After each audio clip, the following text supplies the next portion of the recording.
Welcome to Peak Mind. I'm your host, Michael Trainer, and this week's episode is with the one and only Dr. Stephen Cabral. Dr. Cabral is a functional medicine doctor and holistic health practitioner. He is extraordinarily knowledgeable in a variety of aspects of holistic wellness. And specifically, I talked to him about a variety of topics, but we talk about detoxing, we talk about optimal wellness commensurate with your unique constitution and body type. We talk about Ayurveda. We go deep on a nuanced amount of topics.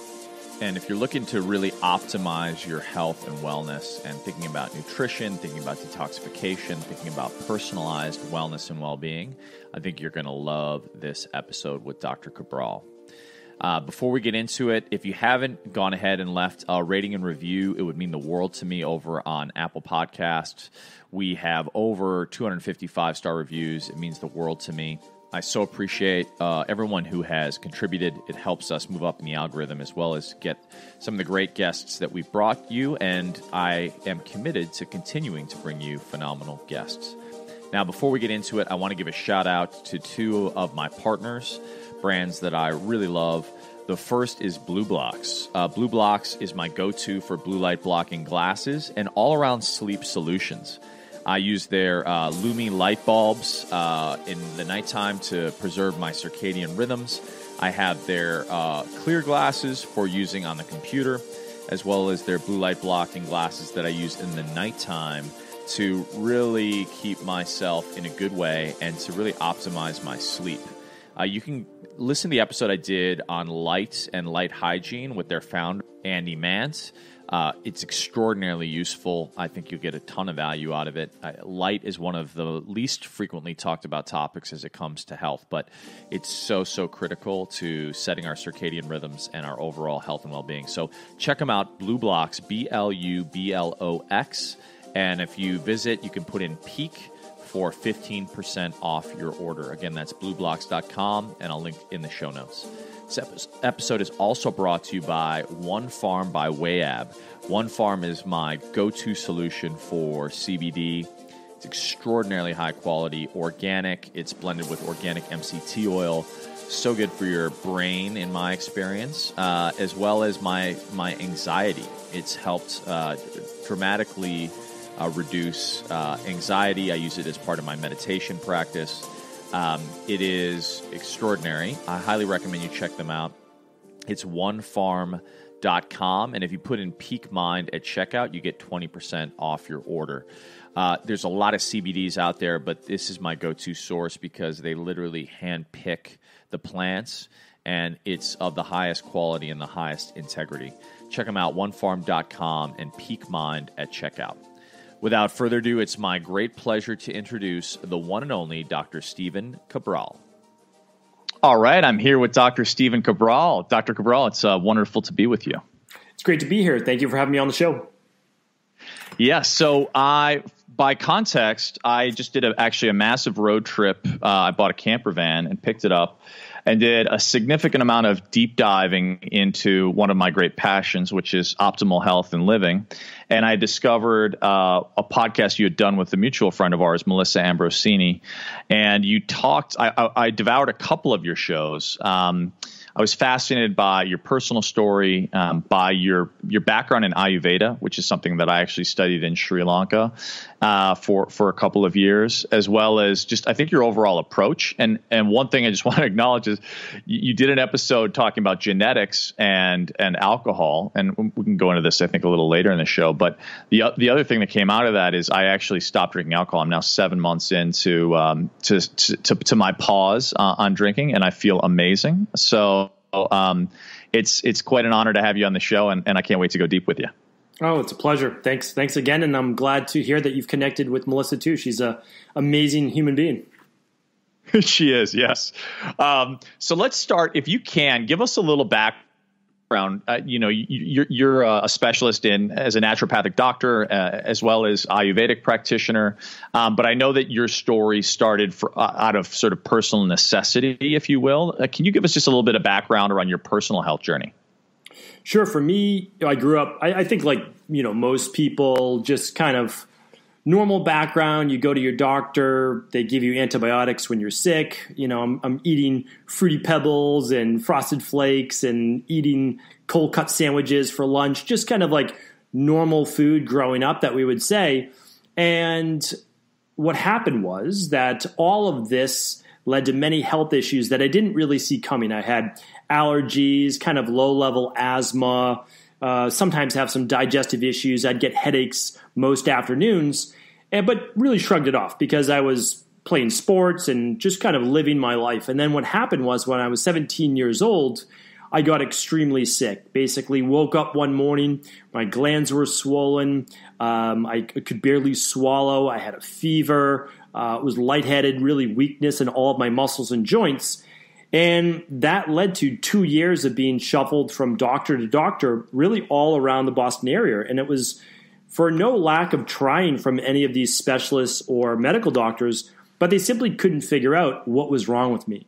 So after 2 years of going to over 24 doctors and specialists, I finally went and found what was called back then kind of the beginning of functional medicine.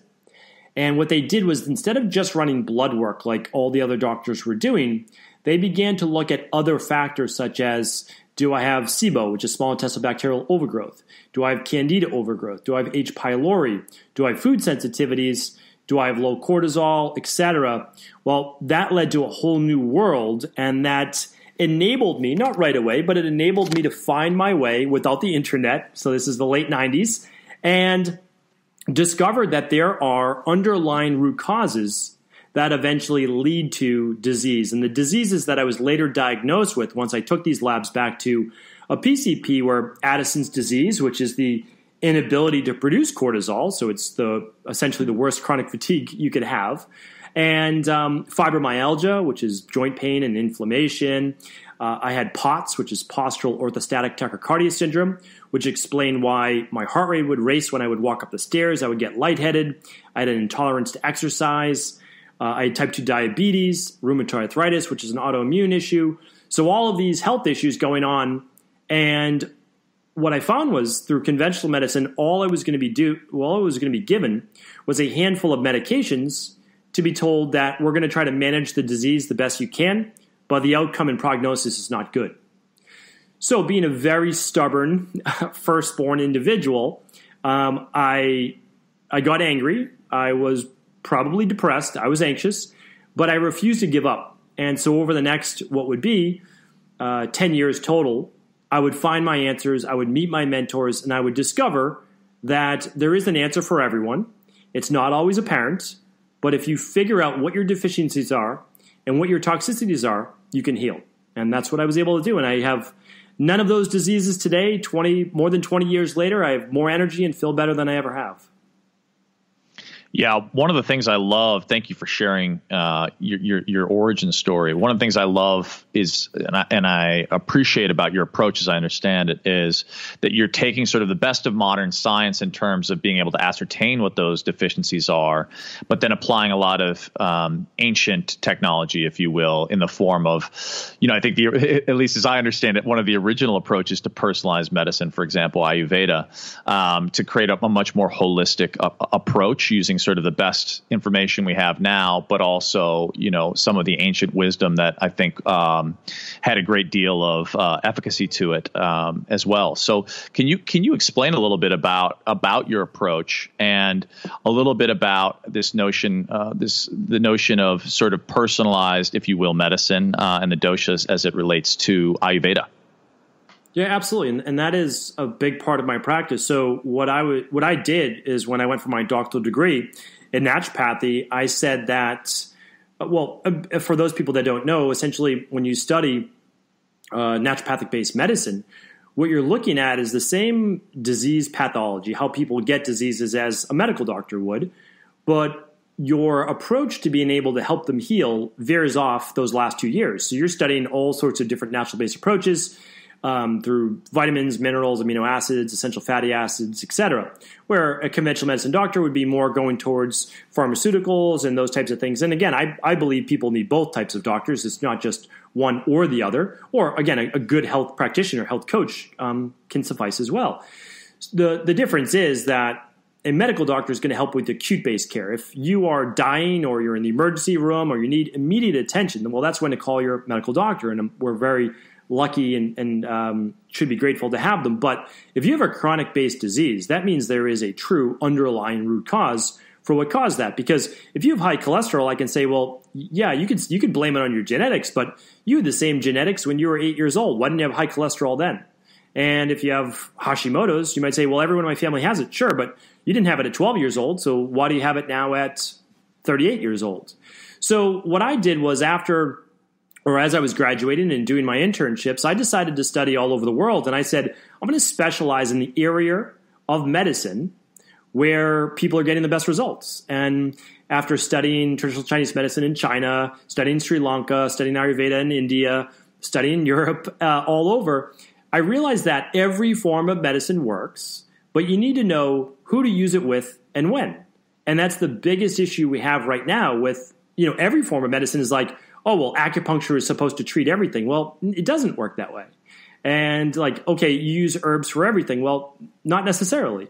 And so what I realized was that what you really want to do is integrate all of these beautiful forms of medicine, and you want to personalize it for the person. So what we do is we do state-of-the-art lab testing. We ship labs all over the world to people. They run their labs. We figure out what their deficiencies are, whether it be, again, omega-3s, it might be protein in general, protein deficiency, it might be vitamins, it might be minerals. And then we personalize that using the actual symptoms and story of the person and the Ayurvedic based wisdoms, which is essentially the doshas, and we know them as body types. So even though Ayurveda seems like a strange thing to many people, we have to understand is that 50% of all pharmaceutical drugs come from Ayurvedic or traditional Chinese medicine-based herbs. When I was over in India, there was pharmaceutical companies studying with all of these doctors to figure out what they were using these herbs for so they could try to patent them. And then also the body types that we know them as, ectomorph, mesomorph, and endomorph, all come from the Ayurveda doshas, Vata, Pitta, and Kapha. I'll stop there because I don't want to get too long-winded if you have specific questions. No, actually, that's exactly where I wanted to go. So can you talk a little bit about those three constitutions? And I love that you actually, use endomorph, like the context of sort of how those three constitutions are articulated in sort of Ayurvedic science. And I know you could do a whole podcast just on this, but just for the benefit of the listeners, and then how one would perhaps cater, for example, in their nutrition based on those particular styles of constitution. Yes. And so Ayurvedic medicine is, in my opinion, the most in-depth form of medicine in the world. So, it's difficult to even master it in 5 years. You really have to get into it. But everyone should, in my opinion as well, should start to begin to learn more about themselves and their unique body type. And that's because if you start to understand your own genetics and your own body type, you're going to be a little bit more gentler in how you look at yourself and what type of body type you should even have and what your pros and cons are, because there's pros and cons to every body type. So the Vata body type matches up with what's called the ectomorph, and the ectomorph is going to have thinner joints naturally. They are going to have a more, let's say, a longer face, a longer neck. You're going to see more of the joints themselves. And, simply put, they're the group of people that can typically eat, all the carbohydrates they want and really not gain weight. So they have more slender calves. They are on the more negative side. They're a little bit more anxious oftentimes. Sometimes they have more insomnia. They are more prone to osteoporosis, more prone to being catabolic, and sometimes the strength of the immune system is a little bit weaker. And so this gets in depth, right? Because when you're a child and you're more in the Kapha state, and when you get to be a teenager in your 20s, you're more the Pitta state, and then things change more towards Kapha, and then as you get older again, you're more in the Vata state. So because as we get older, we tend to lose muscle. We tend to become more catabolic, and that's also referred to as being more in a Vata-based state. So there are two ways to look at this as well, and I'll get to the Pitta and Kapha in just a second, but there is the state that you're currently in, and that is called your Vikriti.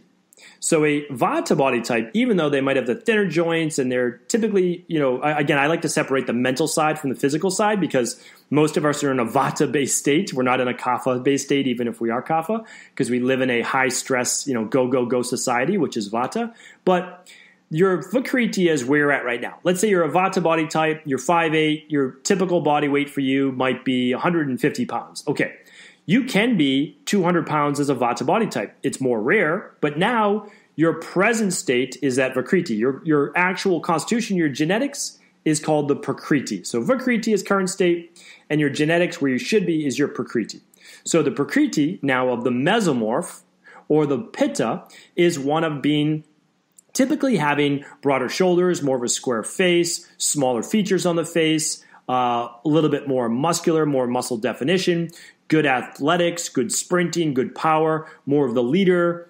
They are, though, also quick to rage, quick to anger, faster temper. They have strong digestion, but they're also more prone to inflammation. Men are more prone to losing their hair, more red rashes on the face.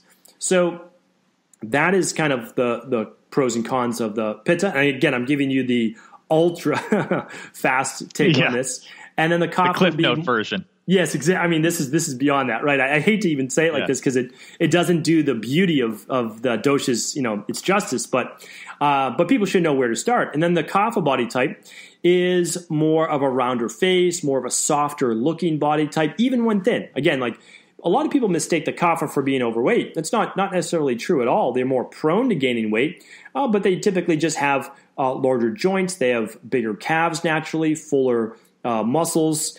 And they typically have great hair. They have thick hair. They have bright eyes, oftentimes blue eyes. But again, that depends too on culture. Stronger teeth, stronger hair, good skin, good immunity. And then the downsides would be more prone towards type 2 diabetes, weight gain, sometimes higher blood pressure. So I look at it as kind of always the pros and the cons of each. And it's the respecting for your own natural body type. And again, there's so much to be learned from that. Okay, so what was the third body type constitution? So we have the Vata, which is more of that thinner joint. We have the Pitta, which is in the middle, and then we have the Kapha, which is the larger bodied joint type. And so each can be at a great weight, but for example, the Vata, again, might be 5'8", and they might be naturally, let's say this is a male, might be naturally, let's say 140 pounds. The Pitta might be naturally 65 pounds. And the Kapha might be naturally 85 pounds, all 5'8", but just different body types. So we can see there's a 40-pound swing where all of them are at a great body fat percentage, great, for their body. But again, the bone structure, the actual physical muscular structure of the body is going to be different. So that's why we have to respect that body type, especially for women in our society. I mean, we just lead women to want to become or to supposed to be that Vata body type or Pitta Vata as well, when realistically we have Vata women, we have Pitta women, and we have Kapha women, and we have to respect all of those body types. So one woman could be very healthy at 120 pounds, another one 35, and another one 155, 160 at whatever their given height. And how does one ascertain? Because it sounds like, obviously there's both the type, but then you can also be a mixture. So you could be Pitta Kapha or, a combination. And it sounds like there can be even a percentage. So you could be very dominant in one type, but have, a certain percentage of another. How does one, is that part of the testing protocol, for example, that you do, or how to, for example, like I still don't know my type. So I don't know as a 6'4", 200-pound male what I am. I have a guess based on some of the things that you had shared. But like, how would I go about ascertaining sort of my, what type I am? And therefore, how would I start to think about the types of protocols and or approaches to my particular type such that I could optimize? And I'm just using myself as an example because it's the most clear and cogent, but obviously with keeping the audience in mind, in their journey, how does one go about that process? So the way to look at it is to say, okay, a lot of people's body changes over the years. And they like to say, well, when I was a teenager or when I was 18, I could eat whatever I wanted and not gain weight. Well, again, your body's not fully matured yet. And for a lot of women, you don't actually, a practitioner would know when a child was 6 years old or 5 years old what they're going to be body type wise, and you can even tell younger than that. Like I know what my two daughters have different body types, and I know what they're going to be. But like you said, it's almost. I mean, so first of all, you can't be 100% of one. It's always going to be a percentage. But there are people that are 90% kapha, and what I did was, because I don't want people doing Ayurvedic quizzes. Because you start to mix the mental constitution and physical symptoms, which could be from a disease-based state, with the actual genetic structure. So what you actually need to look at is from head to toe assessment. You go hair, forehead, eyes, nose, lips, teeth, face shape, neck, shoulders. You don't really need to do more than that, but it is helpful, of course, doing the entire body. And then you can start to refine that as to what your percentage is. And you don't have to get it exactly perfect, but you want to know what your most dominant type is. And that can also shift a little bit based on if you're not eating healthy or eating healthy or even the season. So a lot of people tend to get more cold and they get a little bit more depressed and they gain more weight during the winter. Well, that's more of that kapha setting in. Whereas the pitta, who naturally runs a little bit more hot, would love the winter time more so than the summer because they get hot easily and they get flushed, like their skin gets really flushed. They don't do well with all the heat. So I did a podcast series because I know that I'm not going to be able to answer this, on this podcast, of a set of about 20 shows, and we can link that up if you'd like to or not. But it goes through all of the different things because there's basically 4 podcasts on how to figure out your dosha, and then what I do is I give celebrity body types. And I give all the celebrities kind of like at their good body type. And the only reason I use celebrities is because people can kind of like, I know who that person is. And you can see that all of them have a different body type, and they're actually all in great shape, and they're all great for their body type. And some people have a little bit more muscle, and some a little bit less, and some have a little bit more, fuller legs, and that's okay. So, it's hard to break this down in one show, except for the fact that people will begin to, once you start to look into this, you'll begin to realize that there's such wisdom in this. And I learned from, my mentor was Dr. Pete. She learned directly from Dr. Vasant Lad, who came from India. He was one of the first doctors, if not the very first person to bring Ayurveda to the United States. And he has a book called Ayurveda, The Science of Healing. It's a very short book. It's an introductory book and a nice place to start as well. So, of course, I recommend reading his work since I learned kind of one generation removed from him. I love that, and we can link both of those in the show notes. I'd love to link to the series that you did because I think a lot of people would find a lot of value in ascertaining their constitution. And secondly, the book sounds phenomenal. So basically, it sounds like one of the things that you're talking about, and I think is so integral because I think many of those listening, at least to the show, are from a more Western audience, a more Western perspective. And as you mentioned, it's not to vilify in any way, shape, or form modern medicine. It's great for, the treating of acute symptoms, et cetera. But as it relates to a science of well-being, systems of thought and medicine like Ayurveda, I think, bring a lot to the table. As you balance that out, because I know you've studied a variety of different traditions, as you look at sort of the challenge of 21st century living, right? Like so much of the way that we're living now is so fundamentally different in terms of our levels of cortisol, the environmental toxins and strains that we're confronting in modern day life, urban life. Yet, some of these tenets of these traditional practices still remain true. One of the things that's come back into the limelight is the notion of like circadian rhythms and how when you eat and when you go to sleep and are almost as important as what you eat in certain regards. Can you talk about just your overall approach?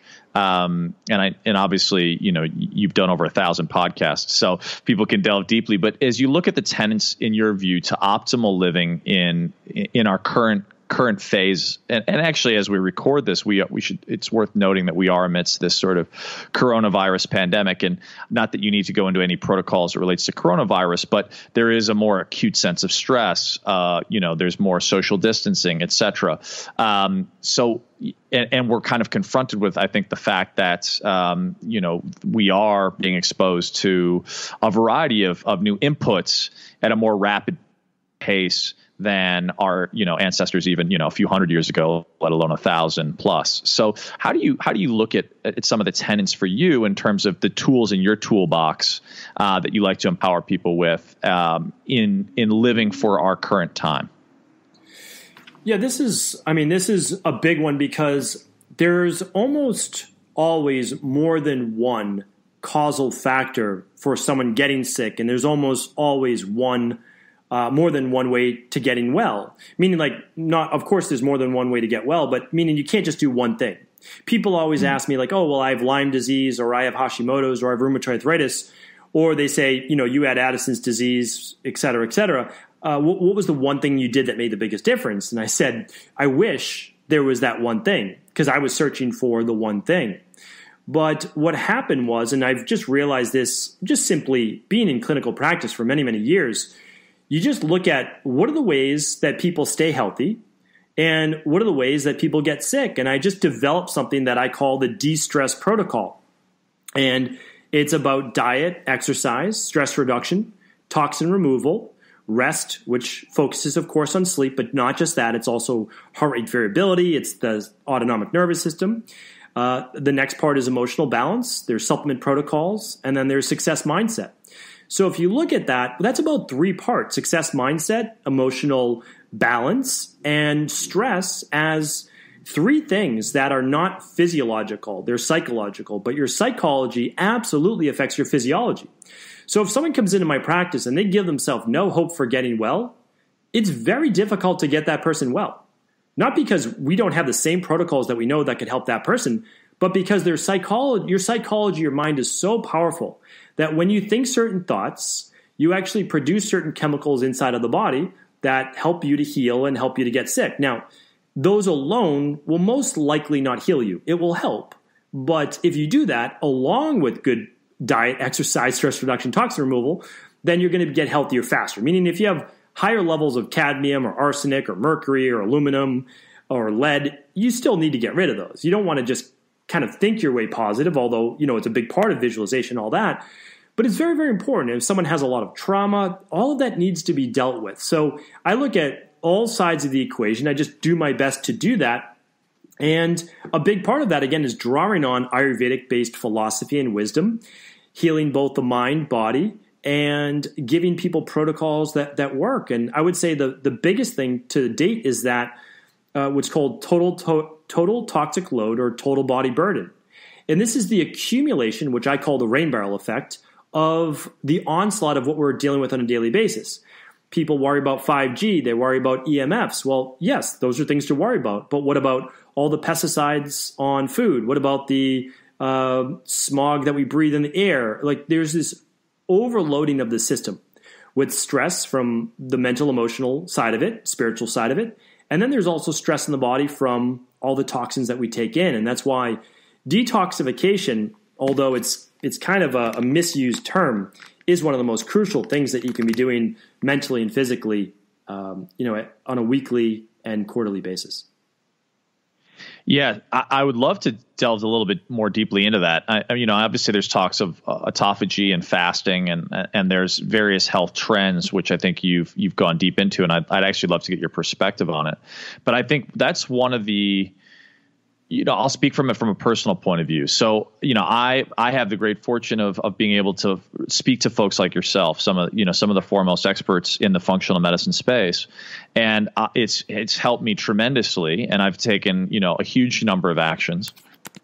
But I think like many people listening, there's still sometimes underlying conditions that we almost take for granted that I feel like is probably a result of some type of toxin. I'm not even aware of what it is, right? So whether that's 5G or, for example, I've mentioned this on previous shows. I do know that I've had both Lyme, which I fortunately I discovered both times and got rid of through antibiotics in the first 2 weeks, which I know have consequences on my gut, but fortunately, at least to my knowledge, I got rid of that.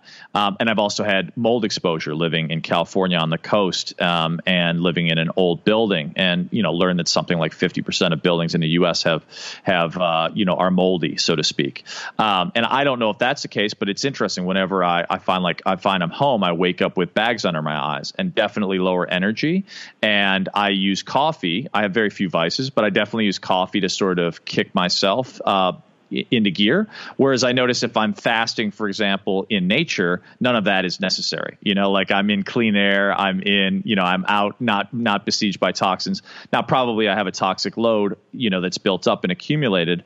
But how do folks think about, or how could I even think about, ascertaining what is the best phase and protocol for starting to think about that detoxification, especially if not everyone has the benefit, for example, of going to a really high-end spa or going to a place that's pristine, clean, and doing, say, a 2-month protocol in a spa.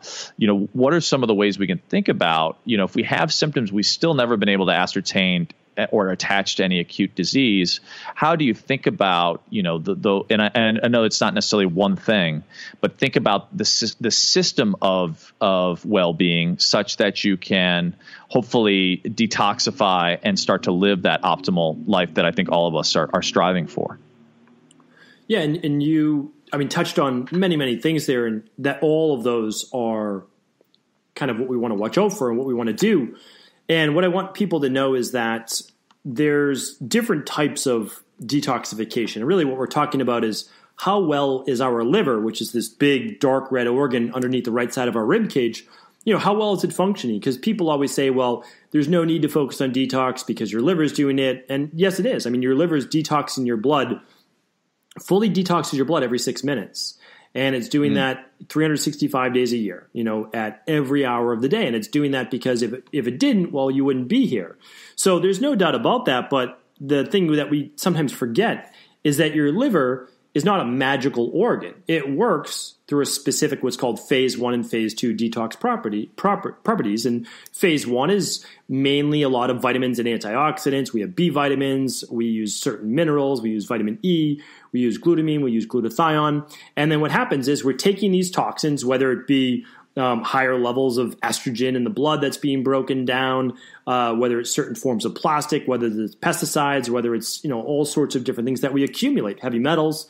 And it's breaking it down to what's called an intermediary metabolite. And then what your liver does as well is it takes something called a certain conjugation pathway, and it breaks it down to a water-soluble metabolite that can then come out in your stool, your urine, or you can even sweat it out as well. And that's why when we do lab tests on people that use a sauna or even exercise, you can actually see that there's mold in their sweat. And you can see that there's mercury in their sweat, especially when doing something like an infrared sauna.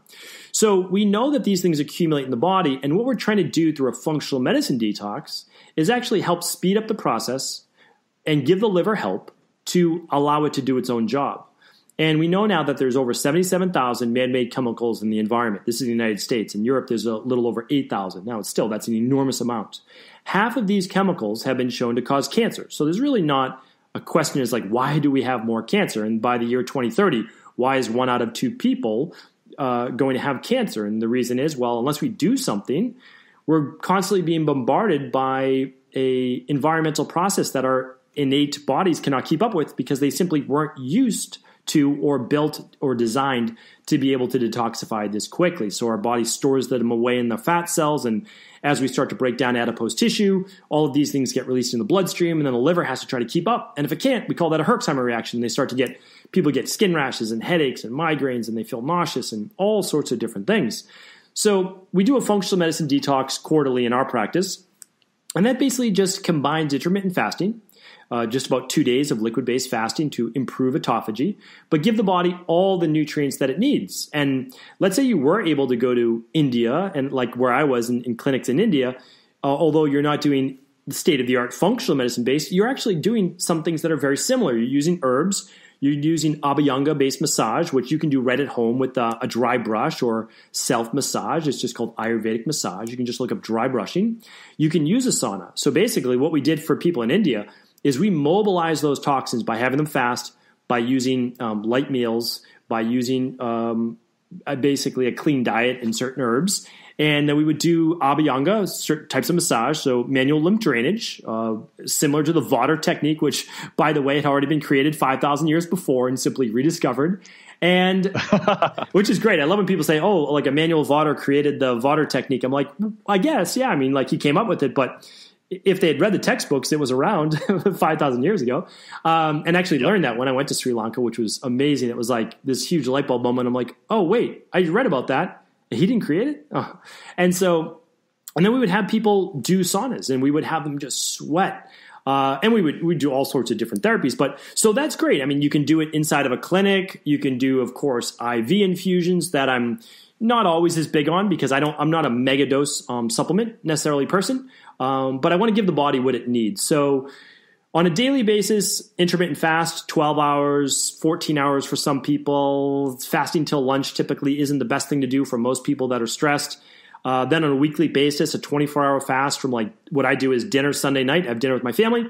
I don't eat all day Monday. And then I have dinner with my family Monday night. So I do a 24-hour fast. And then every quarter, this is how we do it in my practice. So I just want to share that with you. We do a 7-day detox, which is it's not difficult, but it's a more in-depth nutritional supplement protocol.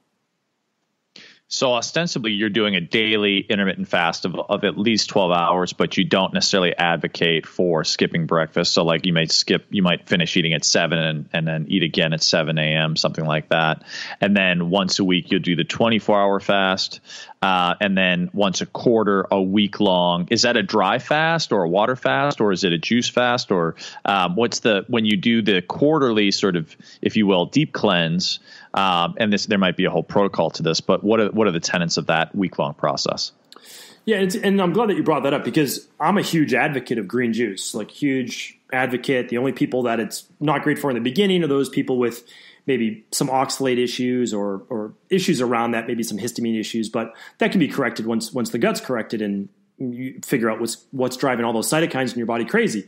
So I'm a big advocate. I don't want to put down juicing because, again, I'm a big fan of it. However, juicing is not detoxing. So I always want to make that clear. Like when you do a tea or you use juices or you do an intestinal cleanse, those things are more allowing for digestive rest, and they're removing from the bowels. Like intestinal cleanse is great. You can use certain products to remove everything from the bowels, and that can be helpful. But when we want to do like kind of as a health-based community is we want to separate them into categories. And so juicing is a great health practice and it allows for digestive rest. But what we want to do is when we're talking about a functional medicine detox is we're providing the body with things like selenium, zinc, B vitamins, N-acetylcysteine, sulforaphane, which essentially are extracts from cruciferous vegetables.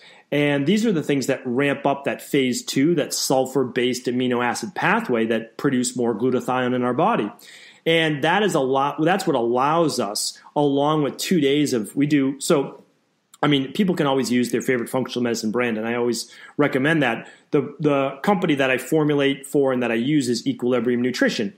And so ours is essentially 4 shakes day 1, 4 shakes day 2. Now, when people hear shakes, they always think of like Slim Fast or, whatever it might be. Well, these are actually plant-based, vegan-based shakes that contain all the nutrients that your body needs. And then we add in Ayurvedic herbs such as triphala, and we add in ginger and turmeric, and then we add in the functional medicine blend, which is, again, selenium, N-acetylcysteine, taurine, everything the body needs to ramp up phase 2 detox. And we do those essentially 2-day liquid fast, and that gets the body deeper into autophagy.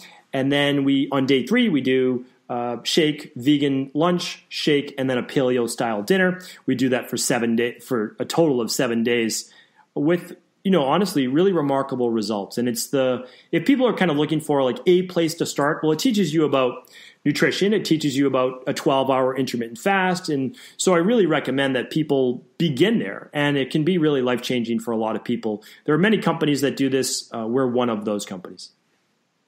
Love it. I'd love to actually try yours because I'm definitely feeling, especially after this period, I've done a great deal to sort of optimize, but I'm definitely, I think, in need of a fast and a reset. So I love that. One of the things that you mentioned that I know is one of the cornerstones of your practice and a cornerstone of health relates to the gut and sort of gut health. And you had mentioned in my research, you had also had a tremendous amount of exposure to antibiotics, and obviously I'm not saying antibiotic are bad, but they are definitely overprescribed. I can say from my time living in Sri Lanka, I took doxycycline as a prophylaxis, an anti-malarial. So I took an antibiotic for probably 2 years of my life. And when I got Lyme, I went back to that sort of antibiotic.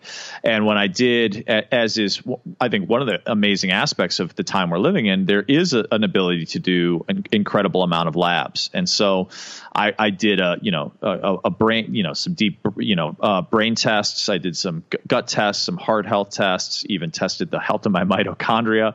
But one of the things I discovered was that I had gut permeability and that I definitively had, killed a lot of the bacteria in my gut. And, without going into great detail, I also wasn't vaginally born. I was an emergency C-section, and my mom had a challenge breastfeeding. So I didn't probably even have the foundations of that diverse flora. But I know a lot of folks have probably, like us, had a fair amount of exposure because antibiotics are so often prescribed to outside forces that kind of take out the inner ecosystem, if you will. And obviously glyphosate and a variety of things that are very much sprayed in the context of the environmental toxins that you mentioned previously have run havoc on many of us. How do you think about gut health in that context for those like myself who have a pretty compromised gut, that have had, gut permeability? And I think one of the things that's also interesting is, when you talk about things like bone broth and fermented foods, which obviously can be wonderful for folks who have an intact and healthy and thriving bacterial balance. But as I understand it, may not be for someone who has SIBO or perhaps an overgrowth of bacteria. How do you think about the gut and gut health? First, from the point of view of repairing for those who are perhaps not in an optimal gut health position. Well, in our practice, and again, we just have the benefit of just doing it for a long time and seeing a lot of people. And so now, having seen and really completed over 250,000 client appointments, the first thing that we look at is the gut. And we run something that we like to run with everybody, the Big 5 labs. Not everybody can do that, and we understand that. But, if I could only fix two things in an individual, it would be stress, the HPA axis, essentially, how the hypothalamus tells the pituitary gland to communicate with the adrenals, and I would fix the gut. And if I could do those two things, I could get about 85% of the people well, maybe even 90. And that's the amazing thing, because what happens is we have a two-way street from the gut to the brain and the brain to the gut. And then we call that the vagus nerve. Well, there are actually, this is not exact, but about 8x the nerves running from the gut to the brain. So if you're dealing with depression, if you're dealing with anxiety, PTSD, I'm not saying that there might not be past trauma, there may not be other issues, but it's also, why is your body playing that on loop? Why do some people recover and not others? Well, inside of the gut actually makes 90% of your serotonin. And if the gut's always inflamed, well, you're always dealing with also inflammation that's systemic over the entire body. So what I like to do is I always want to test for 4 things right out of the gates. And that is Candida overgrowth from antibiotic use or birth control or too much alcohol or fried foods or chlorine or fluoride in the tap water, glyphosate and pesticides. So you can see there's many different ways that you could get intestinal permeability or this overgrowth. Candida and SIBO, small intestinal bacterial overgrowth, are right out of the gates. Like, I'm going to run that almost with everybody, because on the same lab, it also shows us your vitamin levels, your mitochondrial levels, ketone production, etc. So it's an amazing lab. We call that the Candida metabolic and vitamins-based test. I'm sure these are labs, by the way, that anybody can run. They're not like just for special individuals. That now in 2020, you can ship these anywhere in the world. So that's the great thing. But we have to look at that. Then the next thing we need to look at is parasites and H. pylori. Although not as common, they certainly lead to poor health over time. And I should say not as common. I mean, if you go over to Sri Lanka, you're probably looking at 30-40% of the people over there with a parasite minimum. In the United States, it's often said that anywhere around 20 to 30% may have a parasite from salad bars or sushi or undercooked meat. So, there are many ways to get these things. We need to find them. And the nice thing is you can eradicate them within 12 weeks. You really can. Like, you can fix the gut, get rid of those things in 12 weeks. 95% plus of the people will be able to do it. Some people might take a second round. That's about it. We're using biofilm disruptors. We call it the CBO gut protocol. But I always tell people exactly what I do. I open source this. I teach it to thousands of practitioners around the world because the truth is that this is the information that got me well. I can't work with every individual in the world. I need to be able to just continue to share this. So we use biofilm disruptors. We use herbal-based formulas that contain oregano oil, clove, caprylic acid, berberine. Like I could go on and on, but these are all great things that have been proven to work. And then, this is what we do different. And this is what I've kind of realized 7 years ago, and that's when I made this big switch. And that's when I started getting just tons of referrals for digestive issues. You don't put probiotics back in right away. And I know some doctors may say, well, this is what I do, and I understand that. But when you have an overgrowth, my first job is to remove. And so I do that in month 1 by no fermented foods, because a lot of these people have histamine issues. A lot of them have lectin issues. A lot of them have oxalate issues. But they don't need to live with them for life. So I need to remove first, and then very carefully I need to repopulate. Too many doctors, practitioners are using full spectrum probiotics too quickly. So you have different bacteria in your small intestine than you do your colon. And your colon is the last 5 feet to 6 feet. The first 21 to 23 feet is your small intestine. So what you want to do is you want to actually repopulate the small intestine first with more of the lactobacillus-based forms. And then once you populated the area, then you can put in the colon-based probiotics that will move past the small intestine because they won't have room to populate and then get down to the colon. So we found that to be very effective. And again, any practitioner can do this. We lay out exactly how we do it so that people can participate. So yes, for us, we don't do fermented foods right away. We don't do kombucha. We don't do even some bone broths because of just the higher levels of potential histamines and glycine forming glutamate in the body. And it doesn't mean that it's a bad thing. It just means that there's a time and place for everything. And after 12 weeks to 16 weeks, now you want to seal up the gut wall. Okay, well, we do something called the CBO finisher. It's glutamine, it's N-acetyl D-glucosamine, it's zinc carnosine, and it's then again a full spectrum probiotic at that point. So it gets in depth, but the truth is that all of these things are really fixable. They really are. I haven't seen anything yet that's saying like, oh, that's impossible to fix. I really believe that people can heal from whatever they're dealing with, but you just have to get down to that deep root causal level. And when you take things like doxycycline, which again can be life-saving, and especially someone who has Lyme disease and they have the Borrelia-based bacteria or they have some type of spirochete-based bacteria, okay, wipe it out, but then realize here's what just happened to your gut. Here's what happened to your mitochondria. Okay, now you don't have Lyme disease, but you still have the weakness, you still have the muscle fatigue, you still have the brain fog. Well, that's not the Lyme disease anymore. That's the wiping out of your bacteria, which are called your mitochondria. Now you need to fix those. You need to fix your gut. And so again, we help people heal from this, not by curing or treating the disease, because that's not what we do. We look at the underlying root causes, and then they get well because they realize it's no longer the Lyme. It's actually the repercussions from the Lyme and taking the doxycycline. Mm-hmm. Oh, I love everything you just said. I actually want to do this protocol. I feel like the gut, one of the issues I've done so many things, but as you said, I think in a way it's been like I've been doing things on top of a poor foundation, right? So I have taken the most epic, probiotics and prebiotics, et cetera. But I didn't first fix the underlying issue in my estimation, because I still feel like at least, and maybe some of the listeners can resonate with this. I know, as you had said, I feel like you've mentioned that you actually feel better now than you did, say, 20 years ago. And I feel like I've eliminated so many of the toxins in my life, so many of the bad habits. I've worked so hard on the mindset. But I think there's still something underlying biologically, whether it's an environmental toxin or some type of toxic load, that has kept me, I think, from feeling the energy that I want to feel consistently on a daily basis.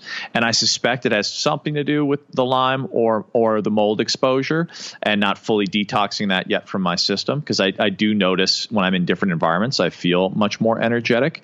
But the other piece that you had mentioned was the stressors, as I understand it. And I know a lot of people have hormonal issues, especially a lot of my female friends that I talk to, thyroid issues, etc. And there is such an amount of stress. And I think especially acutely at this particular point in time when we're amidst this kind of collective trauma in the form of a pandemic, and people are trying to figure out, what to do with their livelihoods or what to do with their children and just have more inputs in terms of stress. How do you think about from an underlying perspective, ways in which people can perhaps help to bring about, I guess it's a two-part question, but more balance as it relates to hormones and in some ways related, like how do you think about stress and stressors and bringing about a greater sense of equilibrium? This is the foundation of health. The foundation of health really is what we just talked about with the gut, and it's with the autonomic nervous system. The autonomic nervous system is what makes up the fight or flight or the rest and digest, basically the sympathetic nervous system and parasympathetic nervous system.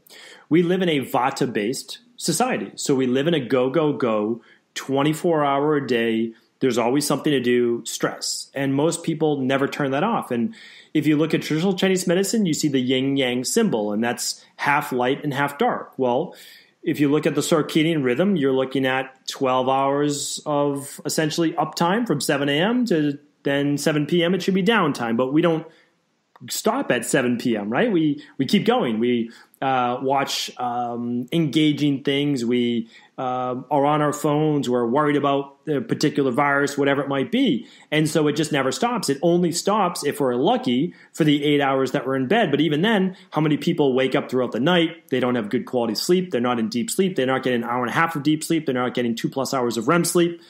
And what we have now is this slow breaking down of the body. And that's why when you look at the disease process, people at 45 years old, they're like, how did I end up with this, this, and this? Well, it was accumulating for the past 20, 30 years.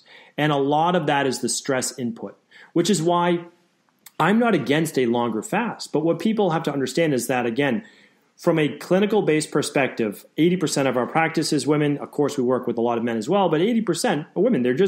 Women seem to be more open to talking about their body, talking about their health, and really looking at these specific things. And so here's what happens. In the human body, when we are stressed, our body can only do so many things at one time. So it begins to make a shift. And the shift is towards what's called adrenal-based axis, or hypothalamus-pituitary-adrenal axis. We start to produce something called norepinephrine or epinephrine, and that's a neurotransmitter that gets our body basically ramped up. Increased heart rate, vasoconstriction, vasodilation, depending on what part of the body we're talking about, and increases blood pressure. And then our body says, okay, well, we're going to start to retain more sodium. So now the body, again, it will use that if it needs to increase blood pressure. Over time, it makes you retain more water, look more puffy. And that's with aldosterone, if I didn't mention that. And then we have cortisol. And everybody talks about cortisol, but that's only one part of it. That's called the glucocorticoids of the body. And that helps break down glucose, stored glycogen in the body. And that makes fuel. Well, if you don't use it, well, then it can turn to body fat. So we have all these things going on in the body. But what happens is at the same time that no one ever talks about is it begins to lower sex hormones when it's chronic. That means lower progesterone in women, lower testosterone in men, lower DHEA, which lowers your immune system. So women are showing up now with estrogen dominance all the time, which is one of the biggest reasons for infertility.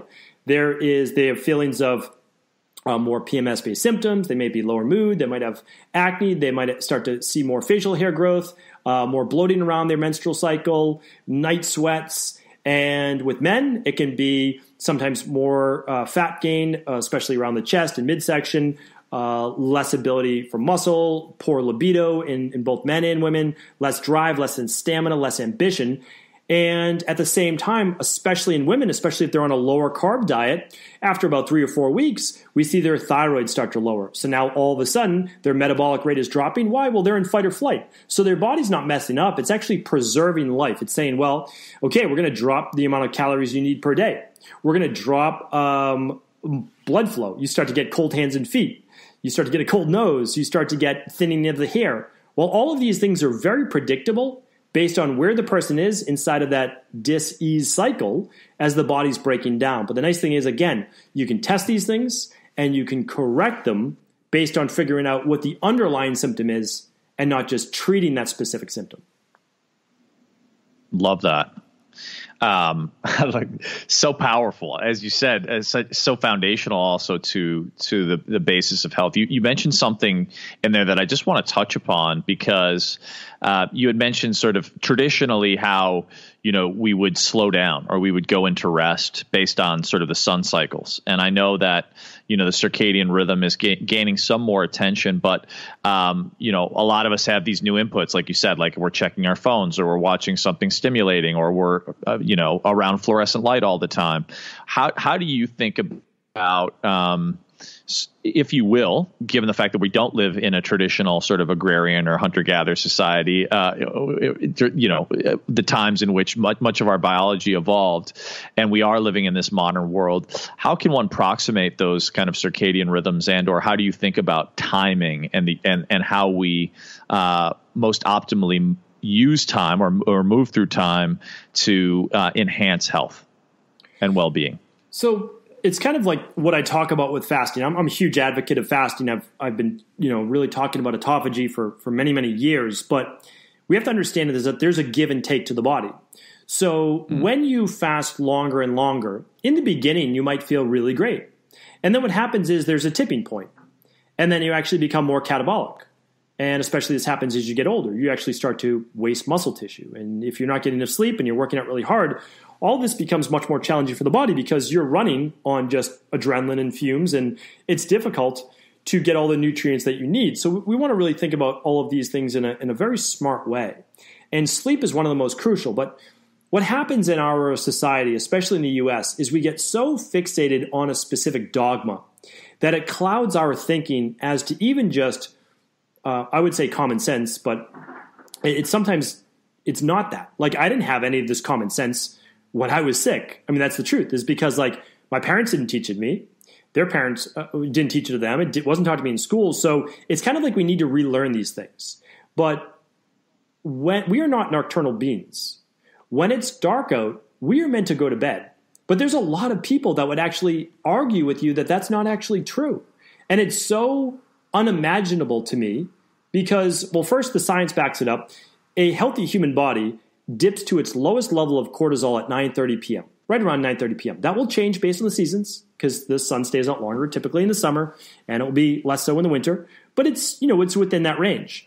And it will start to ramp up. So thyroid hormone actually ramps up, and cortisol begins to ramp up around 4 o'clock in the morning. And we get peak cortisol production between 6 and 8 in the morning, again, depending on the season. That's when we're meant to get out of bed.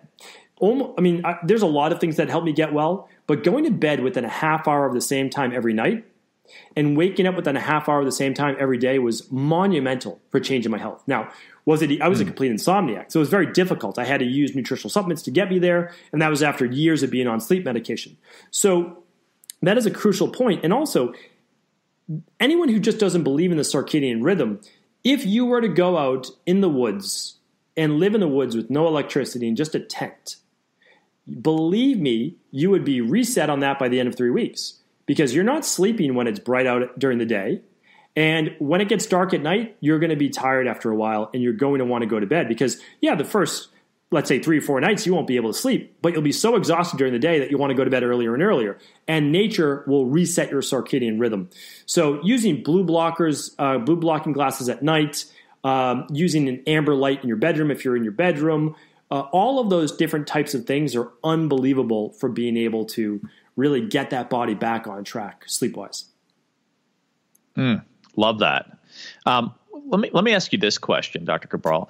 So if you were to say, obviously you have a tremendously rich amount of knowledge, and I think one of the things that I'm taking away, and I think it's sort of antidotal to a lot of what is propagated in the West, which is the notion of, I'm making this up, but pill theory, right? Like take this one pill and it'll all go away, which oftentimes obviously is just sort of covering over on symptoms and not in any way treating the underlying root of some of the health challenges.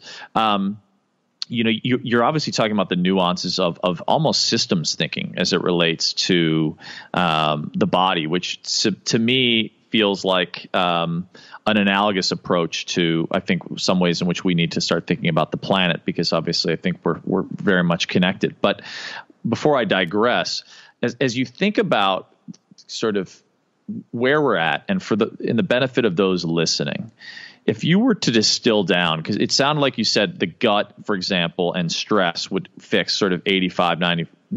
I also in the listening heard you say that we're heading by 2030 potentially where 1 in 2 people will get cancer. And I know, for example, my father, who just passed, I spent the last 8 years, he had previously had cancer and then evolved basically dementia, which grew out of much deeper systemic issues. But I think we're seeing in the incidence when he was diagnosed, I looked at half the U.S. population nearly is pre-diabetic, half the Chinese population nearly pre-diabetic, and we're having this whole new boom in lifestyle-based disease. As opposed to sort of, not to say that infectious disease isn't quite significant, but there's so much now lifestyle-based disease. What are the ways that if there was kind of a core mindset or core tools? I know that it's nuanced, but like if you were to distill down sort of 3 things that you recommend everyone do to sort of help bolster their health and well-being amidst this kind of current time where we are seeing such an increased incidence of lifestyle-borne disease, what would those kind of core tenets be for you? Of what people need to do in order to stay healthy or get healthy? Is that what you're asking? Yeah, exactly. Like given where we're at, like what would those? And I know you can't. It's not like neat and tidy. Like everyone should do these 3 things. But obviously you had mentioned the gut, you had mentioned stressors. But is there anything where you feel that there's 2 or 3 things that you just feel everyone should be extremely mindful of, given health in the 21st century? Yeah, I mean, the newest one is detoxification, because since the 1960s, all of these industrial-based man-made products have been developed. So when you look at so let me just give you an example. This is I wrote about this as well in my book, and it was one of the cornerstones. And this is when it clicked for me that there's no way out of this. It's just like we have to take health into our own hands, because there was a study done called the 10 Americans. And basically what this study did, it only looked at 400 toxins. Remember, there's 77,000 toxins in the environment. And it's growing every year. It's not like companies are making less toxic things. So what happened was they looked at just 400 toxins in the blood of 10 Americans. And what they found was an average of about 232 toxins for each of those 10 Americans. And then as the study started to go deeper and talk a little bit more, they said that these 10 Americans were actually unborn children. So this was taken from fetal cord blood. And so now you begin to realize that our children and future generations are already coming into the world essentially infected with all of these different toxins. And what do these toxins do? Well, they create inflammation. Well, what is inflammation? Well, inflammation is one of the precursors to any different type of disease, and then it is based on your genetics. So I always say, genetics are not the end-all, be-all. I mean, in my genetics, I have rheumatoid arthritis, I have type 2 diabetes, I have all these things that I got when I was a teenager. But I don't have them anymore. So why would I not have them anymore? Well, doctors would say they're in remission. And I would say, well, they're only in remission because it's part of my genetics, but I turned that part of my genetics off. And I mean, I had high cholesterol when I was 18 years old. How do you have high cholesterol at 18 years old when you eat pretty well, you play 3 sports, you do all these different things? Well, what I was doing was not in line with my own health, with my own body. So the biggest thing I can say is we need to really look at functional medicine detoxification as something serious. We need to look at essentially the Destress Protocol, and diet's a huge part of that. There's no one that's more important than the other. Supplements matter. There's so much soil degradation that's happened since the 1900s. Nobody uses a 3-field system anymore. The soil's depleted even for organic food. Nutrient ratios are anywhere from 13% to 80% less calcium and certain minerals like zinc in our soil. So some supplementation is important, but also 7 to 9 servings of fruits and vegetables every day, predominantly vegetables. And we kind of forget that it's all of those brightly colored foods that should make up the predominance of our diet. More of a Mediterranean-based style diet. I know there's a lot of different diets out there right now, and all of them can work in the short term. But once you start to get away from what has worked as human beings, it's very challenging. And I would also like to say this, that, and I don't want to dive deep into this, but a healthy human being is not as susceptible to all of these different diseases and viruses going around that the media likes to scare us with. There are different reports out there, but it's anywhere between a minimum of 85% of people with mortality from this current virus had a pre-existing condition. And there's a very reputable one that said that, and they actually break it down by cardiovascular disease, just over 13%, diabetes by over 10%, chronic respiratory issues by over 8%, blood pressure by over 8%, cancer by over 7%. Pre-existing conditions are a huge factor for more diseases in the future and more susceptibility. It showed that the likelihood was 1%, 0.9% of people with mortality from this current virus had no pre-existing conditions. At least they didn't know about them. So I just want to share that with people that we don't need to live in fear. Many of us have health issues that are nagging, that should be fixed, that can be fixed. And once you're living a healthy life, you don't have to be as worried every day. And that's what I like about it. I get to have a cheat meal, whatever you want to call it, a flex meal, once or twice a week where I enjoy whatever I want. And I don't worry about it. And I know what the consequences are, but I also understand that my body's healthy. It's balanced. It's achieved a state of equilibrium. So therefore, I can get away with doing these things. I can get away with a little less sleep one night. Even 10 years ago, 15 years ago, if I didn't get a night's sleep, I'd have swollen glands, I'd have flu-like symptoms, I'd be exhausted, I'd be in a bad mood, and everyone around me would suffer, not just me. So again, I just want to really reiterate to people, there is an answer. There's an answer for everyone out there. It's about figuring out what you're deficient in and figure out what your toxicities are, remove your toxicities, replace those deficiencies, and allow your body to heal itself. No doctor, no practitioner is going to heal you. They're going to help you put your body and yourself in a position to heal. It's your job to work on that mentally, physically, and emotionally. And I'm not saying it's an easy thing, but that's why it's part of the journey through life, right? I'm working on this every day, just like everyone else. Beautifully said. I'm committed to that. I would love to. I want to be mindful of your time, and I know we've crossed the hour. So I hope that this won't be our last conversation. I'd actually love to follow up with you on some of these protocols, and maybe I'll invite some of you guys listening in my audience on the journey with me, because it's definitely something I feel is absolutely imperative. I think for our time, and obviously just in terms of having been mindful of health for a while, but acutely seeing what my father's journey and then seeing our collective journey as it relates to what's going on now around us. I think there's no better time to really embark on this journey. So Dr. Cabral, I know you've written an amazing book, The Rain Barrel Effect. You've got obviously, ways that people can tap in. What are the best ways for those that are intrigued and perhaps doing one of your protocols or reaching out to you in regards to some of your, whether it be detoxification or, your Ayurvedic wisdom, if they want to work with you? How can people find you? What's the best way to sort of reach out and keep in touch? I always starting with education, just like we're doing right here, and all the amazing guests in your podcast, is just getting information out to people. And for those people that it resonates with right now, I just say, keep the journey going. Read The Rain Barrel Effect. It really is my practice and what I do and how I've helped people condensed into one book. It's kind of like how you got to where you are today, or how your parents got to where they were, and then what you can do to help yourself, your family, and other people. And 100% of all of the profits from that book go to charity. So it's just, I try to promote that whenever I can. And then my podcast is a daily podcast, and it's The Cabral Concept. It's at my main website, which is Stephen Cabral, and Stephen with a PH, stephencabral.com.